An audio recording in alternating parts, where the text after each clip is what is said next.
It's come full circles, ladies and gentlemen. DIY Watch Club has asked me if I was interested in taking a look at one of their kits plus their tools. And I started off with watch modding and putting together watch very early on with a three-hander bronze case build that I purchased from them a while ago. It's been years I've had this watch. It's gone through so many different iterations and changes. I had so much fun doing it, so much so that I continued building watches after. I've probably built around 50 watches at this point. So when they asked me if I was interested in another kit, yeah. So this time around, I chose the Miyota 9075 to create my build, and that's not a common thing that's offered when you're putting together watch kits. And that's what attracted me the most. Plus, it's a high beat movement, so I wanted to see if I could challenge myself in choosing something that I'm not already used to, like the NH35 or the NH34. Now, that being said, if you are building a watch for your very first time, I don't want to discourage you from choosing the GMT, but I would say that it's easier for you to assemble a three-hander, and it's something that I would recommend doing for the first time around. This video is not going to showcase me putting the watch and assembling it step by step. The reason why I chose not to do it that way this time, because they have a fantastic instructional video that shows you what to do step by step, and it feels a little redundant if you do make the purchase. And I realized when I was following along myself, just to see how clear those instructions were, I realized that they're covering all the bases when it comes to telling you how you should do things and how you should go about it, and all the angles are very clear and easy to understand. So instead, I took my time putting the watch together. I enjoyed the process without having the camera all in the way. And instead, I'm going to do a review and give you guys my thoughts. Now, I did do a live stream where I did an unboxing showcasing all of the tool sets that they provide in their Pro set and explain to you guys what all those tools are utilized for. Their tools quality is fantastic. And I also expected all the watch parts to follow suit. So let's take a look at this watch that I put together from DIY Watch Club. Now, one of the focal points to a watchmaking kit is the price point. Now, no matter how you slice this apple, you can buy parts on AliExpress cheaper, but that's exactly what they're going to be. They're not going to be as good quality. Plus, you don't have an actual company that you can reference or reach out to, and if you do have any issues with any of the parts that you receive, you could get customer service.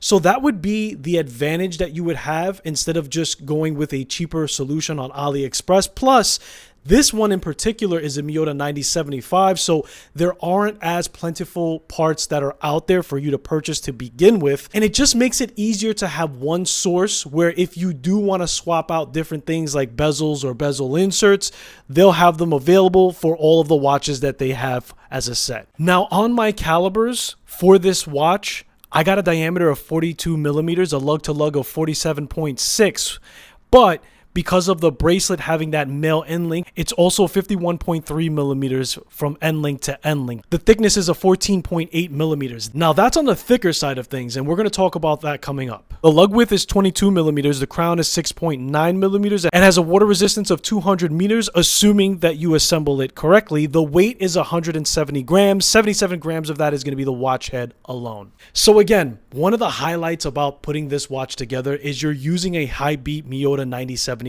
And normally the factory tolerances for that is -10 to +30 seconds a day. I threw this up on my time grapher, and my movement is effectively running +5 seconds a day. So let's talk about the bracelet. It's 93 grams. It has quick release, solid male end links, screw pinned, H-style, solid links, polished center links, brushed on its flat side with polished flanks. It's 22 millimeters that tapers down only to a 20 millimeter and back up to a 21.8 millimeter stamp style clasp that has polished push deployment buttons with an engraved fold over security lock.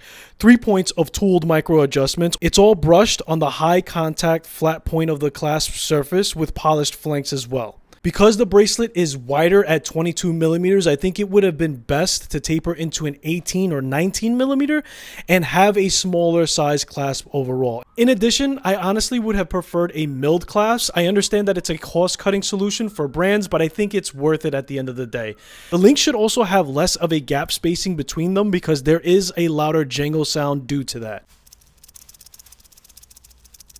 Running your fingers down the bracelet edges, it is very smooth to the touch. Each individual link is a little bit on the thicker side than average. It's 3.8 millimeters, likely to blend into the thickness of the maxi style case itself. So overall, I'm really happy that the bracelet had the quick release on it. It does have very good finishing. It is very smooth to the touch. Although there is some room for improvement, of course, I think having even an on-the-fly adjustment system would be fantastic, because at the end of the day, watch enthusiasts are going to be the ones who are most interested in attempting to do this kind of build, so having those features would probably be important to them. For the case back, we get a stainless steel exhibition style with a mineral crystal, circular brushed with a spec text engraved, including the words hand assembled, which is cute because you're the hands that are assembling it. I maybe would have gone with a solid case back if it means giving you a little bit less on the thickness of the watch, but if it doesn't, then it's fine. For keyless work function, we get a screw down crown, and the crown tube interaction is a little bit gritty when you screw it in. I put a dab of gasket grease to smooth that out. 6.9 millimeters, a nice knurling, very, very easy to grip. Brushed and signed with the letter D for the logo. Plier tip shaped crown guards for protection, but don't interfere with the user interaction overall. As far as the case side profile is concerned, we get horizontal brushing with long extended curved lugs, helping the watch wrap around your wrist, making the lug to lug less of an issue. Very smart. We get a chamfer polish on top of the edge of the lug, slimming it down aesthetically, combined with a vertical brushing top side of the lug itself. The finishing overall was done to a high degree, and I was rather impressed. For the bezel, we get a unidirectional 60 click. I chose a Coke ceramic GMT style on my build, but the standard setup is a blue timing divered bezel, also ceramic and loomed with BGW9. Good knurling for the grip. The tolerance is slightly stiffer than what I'm used to, but I like it. It gives the turn confidence. Zero backplay whatsoever, and a good audible click.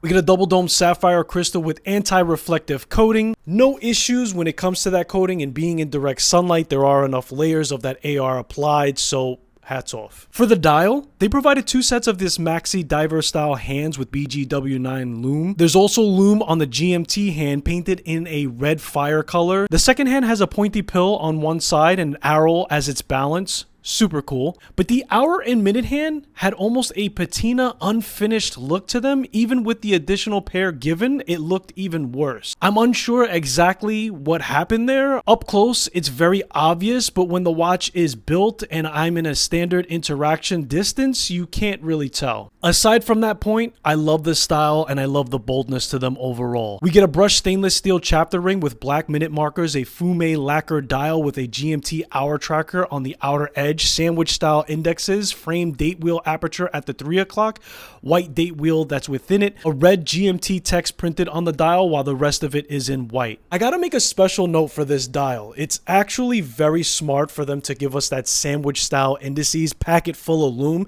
because the GMT hand sits rather low, so therefore there's less of a chance for somebody building this watch to foul those indices if they were applied. The lume overall on this watch is actually rather impressive. We get BGW9 Lume on the hands except for the GMT hand, which appears to be a GLW9, which gives off a green glow. Maybe it's C3. The indexes are also Lume. The bezel insert glows bright, lasts throughout the night. I'm a poet and I don't even know it. Clearly there was a healthy application of Lume throughout the watch altogether, and if you're a Lume person, you're gonna like it. So no matter what watch that we take a look at, there's always room for improvement. I think that the biggest things to note were the things I mentioned about the bracelet, also the unfinished hands. I wasn't too sure what was going on with that. Maybe I just got a bad batch, but overall, all the other parts were of higher quality. This build is more on the expensive side, but they do have a range of watches that you guys can build on their website. And I also, like I said in the beginning, recommend trying a three-hander before you go for a GMT. Now, this watch is on the bigger side of the dimensions that people are normally used to, but because of the curve of those lugs on my 7¼ inch wrist, it still fits very well. I do like wearing